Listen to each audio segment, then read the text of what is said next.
Ne postoje slučajnosti. Miljana Kulić donela je konačnu odluku da abortira i prekine trudnoću jer je shvatila da ne želi da sada nije dobra ideja da ima dete sa svojim verenikom Lazarom Čolićem Zolom.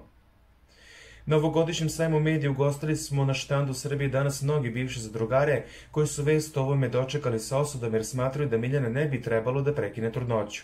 Toma Panić, koji sam očekuje dete sa Nadeždom Biljić, smatra da trudnoću ne treba prekinuti jer je dete blagoslov, a to su sudili Pavle Jovanović i Savo Perović, koji je tom prilikom rekao da je on u realiti uticao na Miljanu da rodi dete.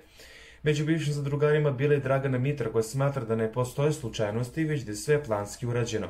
Ako se dvoje vole i to im se desilo, znači da je tako trebalo, a ako je ona sigurno svoju ljubav sa Zolom, sve ostalo bi se sredilo. Ne verujem da je slučajno, ništa nije slučajno, ona zna kako nastaju deca.